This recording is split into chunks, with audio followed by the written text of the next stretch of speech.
Bonjour et bienvenue sur Minicoin Health Tutorials. J'espère que vous allez bien. Aujourd'hui, on va voir un autre type d'analyse descriptive en épidémiologie qui est l'analyse en composante principale ou l'ACP. Généralement, les analyses descriptives en épidémiologie se portent soit sur une seule variable, soit sur un ensemble de variables. Lorsque ça se porte sur une seule variable, cette variable peut être de nature quantitative. Dans ces cas, on va s'intéresser à calculer la moyenne, les cas types, le maximum, le minimum, le quartile, ainsi de suite, afin de pouvoir décrire cette variable, c'est-à-dire connaître la répartition, si vous voulez, la distribution de cette variable quantitative. Par contre, lorsqu'il s'agit d'une variable qualitative, on va s'intéresser à connaître les cas types, pardon, à connaître les effectifs, le pourcentage, voilà, c'est-à-dire afin de décrire la distribution, si vous voulez, la répartition de cette variable qualitative. Mais parfois, on s'intéresse à décrire un ensemble de variables dans une base, si vous voulez, dans un jeu de données. Et dans ces cas, on ne pourra pas. Pourquoi d'abord, on peut s'intéresser à faire des analyses portant sur un ensemble de variables, des analyses descriptives. Pourquoi on va s'intéresser à décrire un ensemble de variables au lieu de décrire une seule variable? C'est tout simplement parce que dans notre jeu de données, parfois, on s'intéresse à connaître la relation entre les variables. On va décrire la relation entre les variables. Et dans ce cas, on ne peut pas faire des analyses descriptives portant sur une seule variable parce qu'on cherche à décrire un ensemble de variables dans ces cas. La relation entre ces variables et même la ressemblance entre les individus dans ces jeux de données. Pour ce faire, on aura besoin soit de faire la classification qu'on a déjà vu la dernière fois, voilà, soit par classification hiérarchique ascendante, la méthode de K-means, on a déjà vu ça. Je vais laisser le lien de cette vidéo au-dessus dans la description si vous n'avez pas eu l'occasion de regarder. À part de la classification comme méthode descriptive portant sur un ensemble de variables, la deuxième méthode, c'est les analyses factorielles. Voilà, qui consiste à résumer tout l'ensemble des variables en des dimensions ou si vous voulez des facteurs, qui va permettre de résumer l'information le mieux possible. Voilà. Et ça va nous permettre de décrire les relations entre les variables et de décrire les ressemblances entre les individus au sein de notre jeu de données. Parmi ces analyses factorielles, comme analyse descriptive portant sur plusieurs variables, on va voir aujourd'hui, comme j'ai dit, l'ACP, qui est l'analyse en composante principale. L'analyse en composante principale nous permet de décrire un ensemble de variables qui sont toutes de nature quantitative. Il y a une exception, on peut ajouter des variables illustratives qui ne vont pas contribuer à la formation des composantes, ou si vous voulez, des axes ou des dimensions. Voilà, mais ces variables illustratives peuvent être de nature quantitative ou qualitative. Mais sachant que tous les variables principales qui vont contribuer à la formation des axes ou bien sur lesquels l'ACP va se porter, il faut que tous ces variables soient de nature quantitative.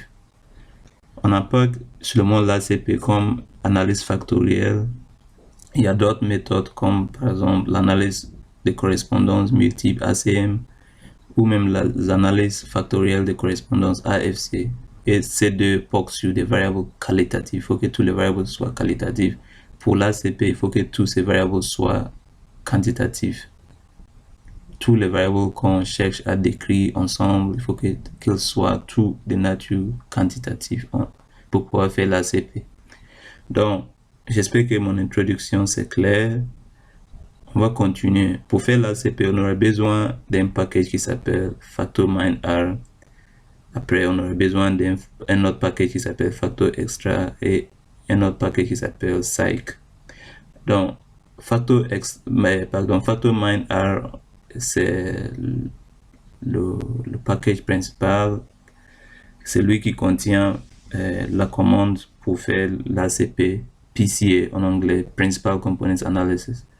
À part de cette commande qu'il contient, il contient aussi une base gratuite qui s'appelle Decathlon. Donc c'est ce qu'on va utiliser et cette base est intégrée dans ce paquet d'air. Donc il suffit juste de charger directement pour faire l'ACP. Ça n'empêche pas qu'on peut faire l'ACP sur n'importe quel jeu de données. C'est juste un principe. Moi, j'utilise cette base pour faire mon ACP, voilà. Mais sachant que vous pouvez utiliser votre propre base, il suffit juste d'écrire la commande pour importer votre base sur R. Voilà. J'ai la version Excel de cette base, donc c'est ça. Il s'agit d'une base qui porte sur des athlètes qui avaient participé aux Jeux des Olympiques, c'est-à-dire Olympic Games, et aussi aux Jeux des Casta, c'est-à-dire en 2004. Donc, cette base résume les performances de chaque athlète dans les différents types de jeux. Après, dernièrement, on a la position de chaque athlète suivi par ses points ainsi que la compétition à laquelle elle avait participé. Est-ce que c'est des Casta ou bien Olympic Games? Donc, c'est la base qu'on va utiliser pour faire notre ACP. Comme on aurait besoin aussi d'un package qui s'appelle, ok, avant d'oublier même, c'est FactorMineR. J'ai dit qu'il contient la commande pour faire l'ACP qui est le PCA. Il contient aussi ces jeux de données gratuites qui s'appelle Decathlon. Il contient aussi une autre commande qui s'appelle DIMSDEC. Donc DIMSDEC en fait, DIMSDEC. Ce DIMSDEC, ça nous permet de voir les variables les plus caractéristiques pour chaque dimension. Donc ce sont les principales commandes, ou si vous voulez, choses qui contiennent cette base. Commande pour faire le PCA, DIMSDEC, pour voir les variables les plus caractéristiques de chaque dimension, et il contient les bases gratuites Decathlon. En ce qui concerne Factor Extra, c'est ce qui va nous permettre d'extracter et visualiser les résultats. Surtout, c'est ce qui est responsable de tous les graphiques. Pour voir les graphiques, on utilise le plus souvent FVIS comme commande. On va voir par la suite. Voilà. Et en ce qui concerne Cyc, cette fonction ou cette commande aussi, pardon, ces packages contient des commandes qui vont nous permettre d'abord de voir est-ce qu'il y a une solution factorielle, c'est-à-dire ça va nous permettre par exemple comment on appelle, de faire le test de Bartlett pour savoir que si notre matrice de corrélation n'est pas une matrice d'identité, parce qu'il faut qu'il y ait un minimum de corrélation entre les variables pour pouvoir faire l'ACP, pour pouvoir sélectionner ou fixer des dimensions, ou si vous voulez des axes principaux qui vont résumer notre donnée. Il faut que certaines variables se ressemblent ou se regroupent. Il faut qu'ils soient corrélés entre eux pour pouvoir mettre en place les dimensions ou les facteurs. Donc, cette variable, pardon, ce package nous permet de faire ça. Il contient une commande qu'on appelle core-test.Bartlett, c'est-à-dire le test de Bartlett, pour voir si la matrice de corrélation entre les variables n'est pas une matrice d'identité. Parce qu'il s'il s'agit d'une matrice d'identité, ça veut dire que son déterminant sera 1. Et dans ces cas, ça veut dire qu'il n'y a pas une matrice d'identité, il n'y a pas de relation entre les variables. C'est ce que ça veut dire. Donc, à part de ça, le fait que ça contient le core-test.Bartlett qui nous permet de faire des tests de Bartlett pour s'assurer que le déterminant de notre variable de notre matrice de corrélation n'est pas égale à 1, c'est-à-dire que notre matrice de corrélation n'est pas une matrice. Pardon. C'est-à-dire que pour vérifier que notre matrice de corrélation n'est pas une matrice d'identité, ça veut dire qu'il y a le déterminant n'est pas égal à 1 et qu'il y a une relation entre les variables. À part de ça, c'est ce qui va nous permettre aussi, par exemple, de voir l'extraction des résultats. Par exemple, si on veut extraire pour voir les valeurs propres, ainsi de suite. Donc, c'est ça. Sans tarder, maintenant, on connaît plus ou moins les fonctions de tous les 3 packages qu'on va utiliser. On commence maintenant. Pour charger la base, comme je vous ai déjà montré, j'ai la version Excel ici qu'on va utiliser pour lorsqu'on veut interpréter les résultats. Voilà.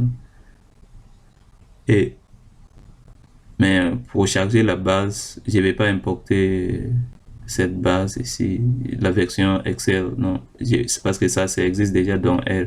Donc ce que je vais faire, c'est juste de charger la base. Pour charger la base, il suffit juste de dire data entre parenthèses le nom de la base, donc en guillemets. Donc data en anglais, data entre brackets, in quotes, vous allez écrire en guillemets, vous allez écrire Decathlon qui est le nom de la base. Et c'est déjà intégré dans le package FactorMineR. Donc si vous faites comme ça, vous allez charger la base et ce sera accessible pour utiliser. Vous voyez que quand j'ai exécuté, il m'a dit que Decathlon n'est pas trouvable. C'est tout simplement parce qu'on n'a pas encore installé ces packages. Donc il faut qu'on installe les 3 packages pour pouvoir faire notre ACP. On commence par l'installation de ce package. Pour installer un package sur R, il y a plusieurs façons. Vous pouvez utiliser la commande install.package entre parenthèses le nom du package en guillemets. Si j'exécute ça,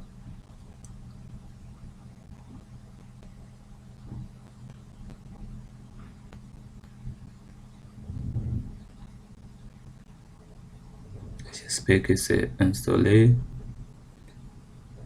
Il a dit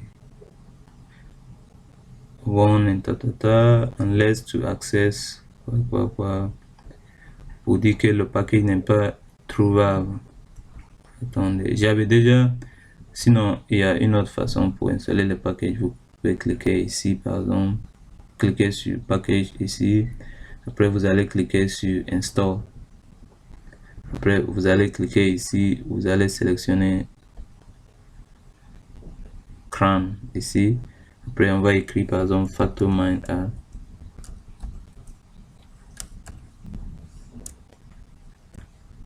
Il faut écrire comme c'est écrit ici, factor, non, ça commence par factor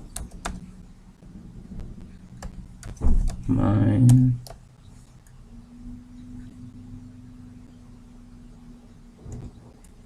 A. Après vous le dites installer.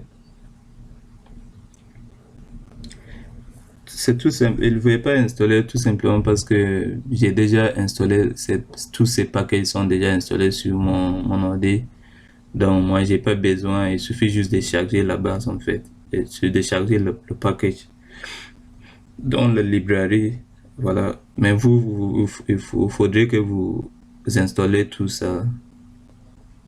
Vous devez installer tous ces packages. Moi j'ai déjà installé, c'est pour ça que je ne peux pas répéter l'installation. Il suffit juste de charger le package. Vous voyez que quand j'ai dit charger, c'est chargé. Ça aussi c'est déjà installé, il suffit juste de charger. Librairie entre parenthèses le nom du package. Mais si vous n'avez pas toujours installé, il faut que vous fassiez toutes ces procédures, il faut que vous les installez. Ça aussi c'est déjà installé, donc il suffit juste d'attacher et c'est bon pour moi. Maintenant pour charger la base, comme j'ai dit, data entre parenthèses le nom de la base Decathlon en guillemets, et ça c'est fait. Si vous voulez voir le contenu de la base, j'exécute et ça c'est notre base ici, Decathlon. Voilà, c'est pareil, c'est la même chose ici. Voilà. J'ai mis la version Excel à côté, comme ça. Chaque fois qu'on veut décrire quelque chose, surtout au cours de l'interprétation des résultats, on ne sera pas obligé de venir, euh, comment dire, afficher encore la base sur R. On peut facilement venir ici comme ça. Pour ne pas changer l'interface, il faut que les résultats restent là. Après, on regarde sur Excel, la version Excel pour faire l'interprétation. Donc, c'est ça la base. Comme je vous ai montré, c'est la même chose ici. Vous voyez, c'est l'athlète. Après, la performance. Une chose qu'on doit savoir, c'est que, ou bien on reste sur R, je pense que c'est mieux. Une chose qu'on doit savoir, c'est que pour, par exemple, le 100 mètres, 400 mètres de course, voilà, ça, c'est ce qu'on voit ici. Ce n'est pas la distance, mais c'est le temps de course, en fait. Donc, combien de temps l'athlète a fait ces sports? Est-ce il a pu faire 100 mètres dans 11? Voilà, lui, par exemple, Sebrel, ou c'est Sebrel, oui, voilà, il a fait 100 mètres dans 11 quelque chose secondes ou c'est minutes, je sais pas moi. Voilà, 400 mètres aussi, c'est ça, c'est la même chose. 100 mètres et 110 mètres aussi, c'est le temps, ce n'est pas la distance. Donc, c'est ça. Après, maintenant, comme n'importe quelle analyse en épidémiologie ou en biostatistique, il faut d'abord qu'on fasse qu'on passe par une étape descriptive de notre base pour connaître au moins la nature de nos variables et toute autre information. Donc, d'abord, pour connaître la nature des variables, on va utiliser str, la commande str, structure, pour voir la structure de variables. Est-ce qu'ils sont de nature quantitative, qualitative, ainsi de suite. Donc, vous voyez que il nous a dit, par exemple, que voilà, 100 mètres, c'est le temps des courses. Tu vois, c'est numérique, tout sont numériques. Comme j'ai déjà dit, l'ACP c'est box uniquement sur les variables numériques. Donc, tous ces sont des variables quantitatives, sauf compétition. Compétition, en fait, c'est le type de jeu à laquelle l'athlète avait participé. Donc, pour la compétition, c'est ça. C'est soit Decasta ou bien Olympic Games. Donc, ça, c'est qualitatif. Donc, c'est normal que ces facteurs. Après, on peut faire résumé de notre base, c'est-à-dire pour que ça nous fasse un résumé statistique. Ici, on va faire des analyses descriptives univariées, en fait. Si on va faire summary. Donc, ça va nous donner la moyenne, les quartiers pour chaque variable. C'est pas vraiment important, mais on peut le faire quand même. Ouais, comme ça, c'est compétition, c'est qualitatif, ça nous a donné les effectifs. Voilà, comme ça, c'est quantitatif, tous les restes sont quantitatifs, ça nous donne le minimum, le maximum, le premier quartile, le deuxième quartile ou le médian, la moyenne, le troisième quartile, ainsi de suite.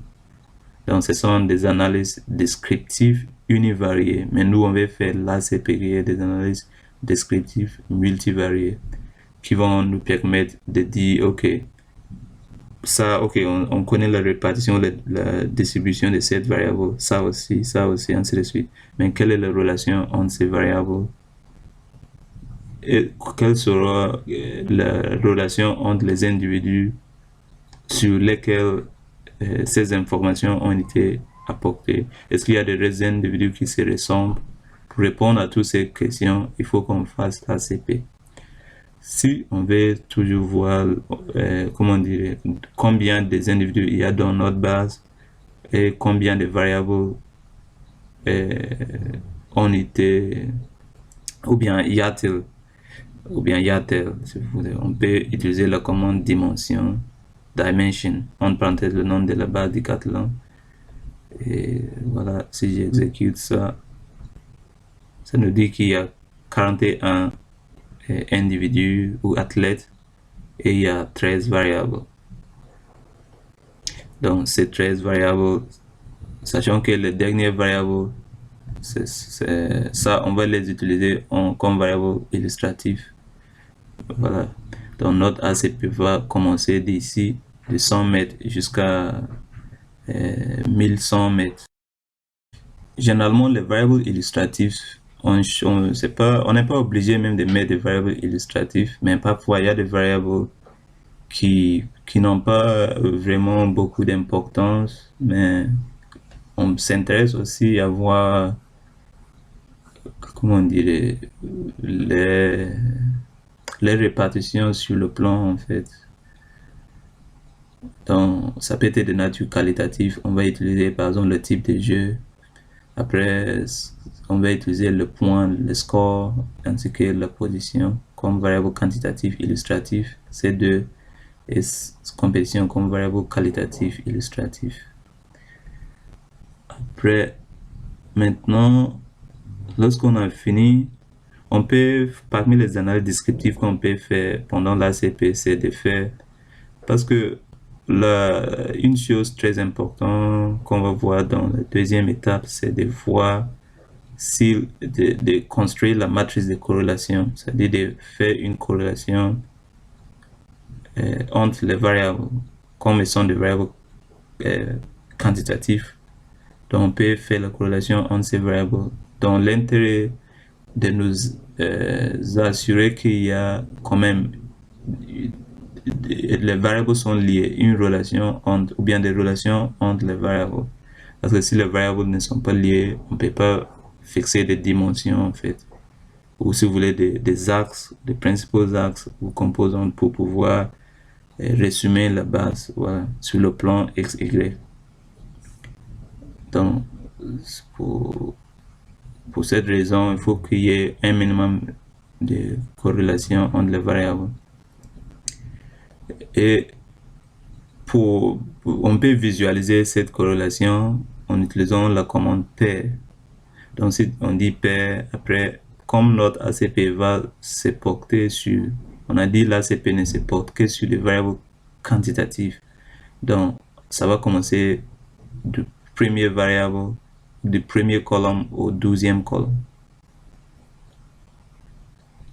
Si vous, ici, ça c'est qualitatif, donc c'est pour ça qu'on va utiliser cette variable juste comme une variable illustrative. Mais l'ACP doit commencer d'ici 100 mètres parce que tout ça sont des variables quantitatives jusqu'à ça. Donc on peut faire des analyses descriptives, comment dire, comme parmi les analyses descriptives, on peut faire afficher le noyau des points entre la corrélation entre cette variable et ces variables, ces variables et ces variables. Après, ainsi de suite, ces variables et ces variables, ces variables et ces variables, ainsi de suite. Donc, pour ce faire, on utilise la commande pair. C'est juste pour décrire, pour avoir une idée sur la corrélation, mais ça sert pas à grand chose. Donc, si je fais comme ça,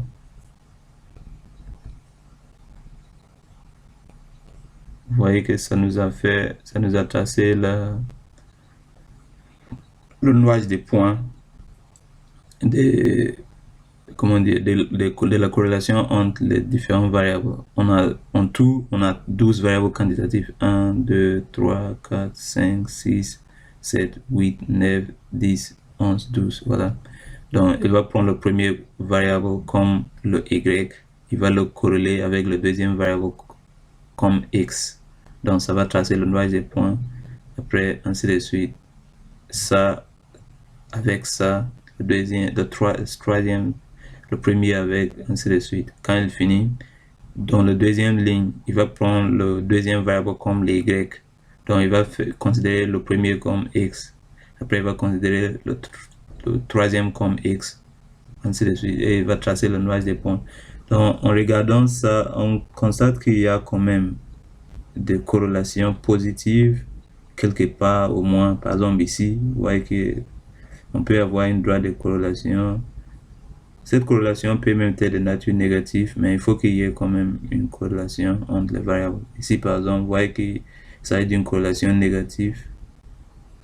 Ici, il n'y a pas vraiment une forte corrélation. Ici non plus, ainsi de suite. Donc, ça nous donne une idée de manière descriptive. Après, on va maintenant construire la matrice de corrélation proprement dit.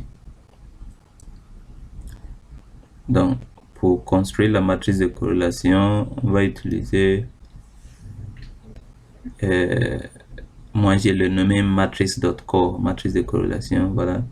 Après, on utilise la commande core. Donc, pour la matrice de corrélation, ici, on va pas faire la, comment on dirait, sachant que l'ACP va se porter sur 10 principaux, comment on appelle, 10 principales ou bien variables, voilà. On n'est pas, ça doit pas être toujours 10, c'est juste en fonction de mon choix en fait. Moi, je vais que ça porte, parce que ces deux autres variables quantitatives, je vais les utiliser comme des variables illustratives quantitatives, parce que la position et les points ne sont pas vraiment importants pour moi. Donc, moi, je pouvais même faire la CP sur tous les variables sans mettre variables illustratives de nature qualitative ou même quantitative. Ça, on va utiliser ça, le type de compétition ou de type de jeu ou, voilà, ou sport comme variable illustrative qualitative. Mais ces deux, pour moi, ce ne sont pas de très importants, donc je vais les utiliser comme variable illustrative.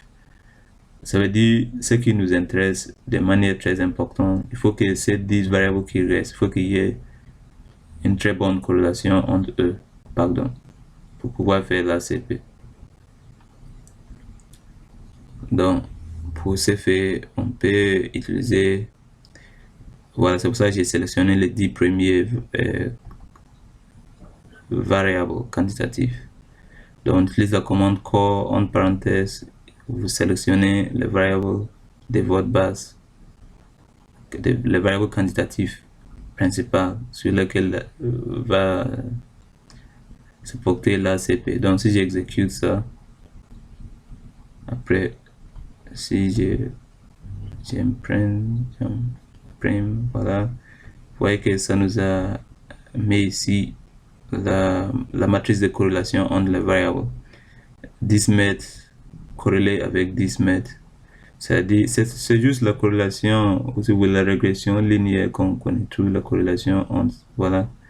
Donc ça nous dit, comme c'est la même chose, la corrélation c'est 1, c'est normal. Avec ça, c'est négatif, voilà, parfois c'est positif, ainsi de suite. Il faut qu'il y ait quand même une corrélation positive, au moins entre une certaine paire qui sera supérieure à 0,3 par exemple, c'est très important. Par exemple ici, vous voyez que c'est supérieur à 0,3, pardon. Ici par exemple.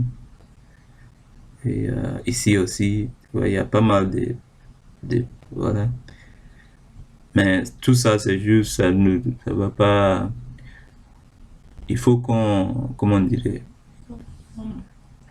si on regarde ça, la corrélation entre les différentes variables, c'est juste ce qui avait été fait. Ça c'est le nuage de points, ça c'est maintenant le coefficient de corrélation en fait. Mais c'est comme ce sont nombreux, ça va pas, ce sont juste des étapes.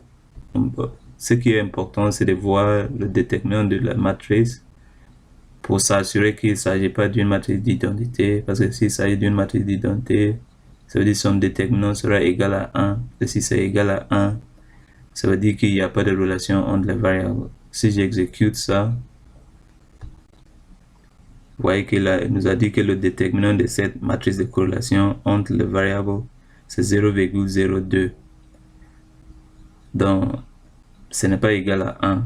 On peut dire qu'il ne s'agit pas d'une matrice d'identité, mais comme, comment on dirait, le plus souvent on travaille sur des échantillons, il faudrait qu'on fasse quand même un test statistique pour dire que est-ce que même 0,02 est statistiquement indifférent de 1 dans la vraie population. Donc pour faire ces tests, on va faire un test qu'on appelle le test de Bartlett. Donc la première hypothèse sera que la matrice s'agit d'une matrice d'identité, c'est-à-dire que le déterminant de la matrice est égal à des corrélations entre les variables est égal à 1. l'hypothèse alternative, et c'est ce qui nous intéresse, c'est que le déterminant de la matrice est indifférent de 1. Donc, on va faire le test de Bartlett. C'est core test.bartlett. Désolé, il y a un petit peu de bruit, mais on va se débrouiller. Après, entre parenthèses, on va mettre, ça c'est l'objet, ou bien le nom de notre matrice de corrélation, matrice.core ici. Après, on précise l'effectif de notre échantillon, si vous voulez, le nombre d'individus. Donc, il y en a 41. Si vous avez oublié, on peut le faire. Dimension de notre base. Vous voyez qu'il y a 41 lignes et 13 13 colonnes, 13 variables. Donc, c'est ça ici. Si j'exécute ça, vous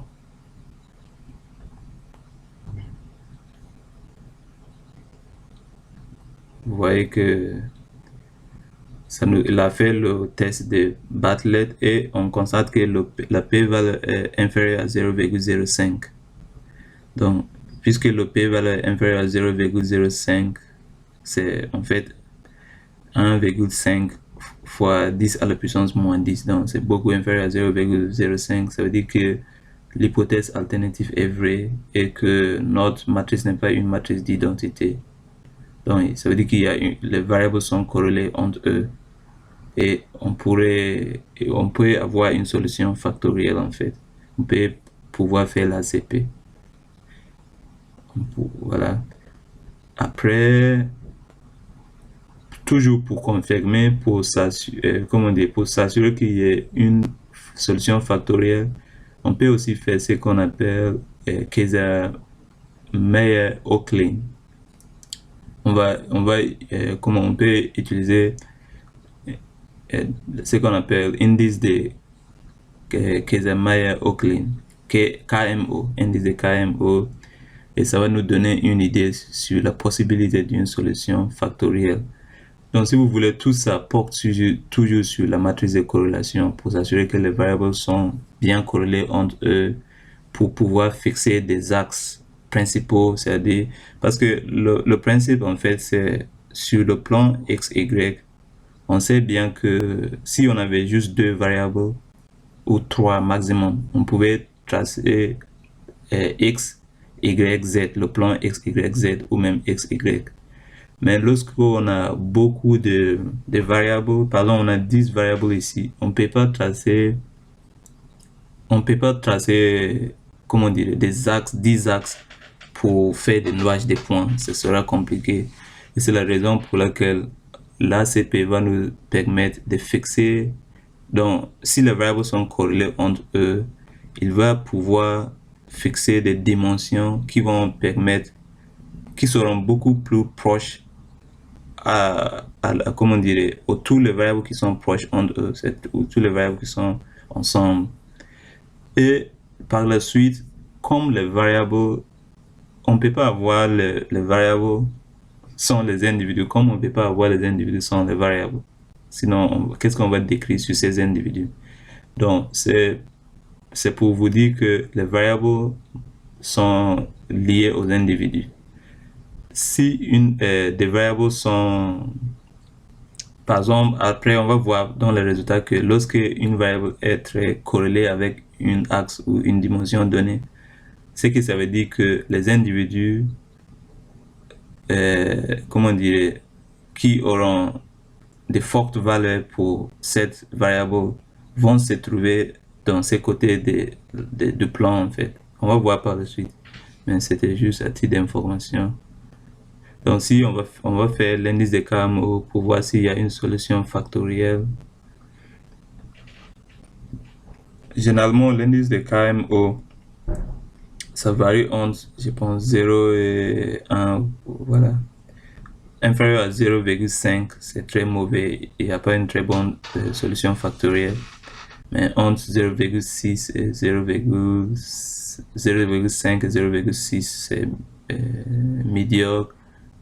Entre 0,6 et 0,7, c'est moyenne, ainsi de suite. Si c'est proche de 0,9 ou 1, ça veut dire qu'il y a une très bonne solution factorielle. Vous voyez qu'ici, il nous a donné cet indice de KMO. Donc, il nous a dit MSA veut dire c'est juste cet indice. Voilà, c'est... Désolé, il y a des bruits là. Voilà, ils sont en train de faire des travaux derrière chez moi. Je m'excuse pour ça. On peut pas dire qu'on va pas apprendre parce qu'ils font des travaux. Voilà, donc c'est ça en fait. C'est indice de KMO, c'est ça, ce qu'il nous a donné. Ça c'est overall, c'est-à-dire sur l'ensemble, il vaut 0,6. Donc on peut dire qu'il y a quand même une solution factorielle moyenne. On peut faire notre ACP. Après, ça nous donne le même indice pour les différents variables, choses, voilà, par item ou variable, choses qui ne nous intéressent pas. Nous, on regarde le overall. Ça vaut 0,6. Donc, il y a une solution factorielle. Une moyenne, et c'est bon, on peut passer, faire notre ACP. Maintenant, qu'est-ce qu'on va faire ici? On va maintenant faire l'ACP. Donc, dans la prochaine vidéo, je vais m'arrêter ici. Maintenant, comme ça, pour bien répartir l'information, pour que ce soit équilibré, voilà. Donc, on a vu, dans la première partie, on a vu la description de notre base. On a vu déjà les différents facteurs, comme des packages indispensables pour faire l'ACP. Après, on a vu la première étape qui consiste à faire la description de notre base. La troisième étape qui consiste à faire, comment on appelle, à construire notre matrice de corrélation pour s'assurer que les variables sont corrélées entre eux. La troisième étape qui consiste à vérifier que cette matrice de corrélation n'est pas une matrice d'identité, toujours pour s'assurer qu'il y a une relation entre les variables. Et dernière étape pour s'assurer qu'il y a une solution factorielle, comme on pourrait faire l'ACP, il faut qu'on fasse, comment dire, on obtienne l'indice de KMO. C'est en fait l'indice de maximisation de notre base. Et on a dit que c'est bon, l'indice de KMO vaut 0,6. Et il y a une solution factorielle moyenne dont on peut faire l'ACP.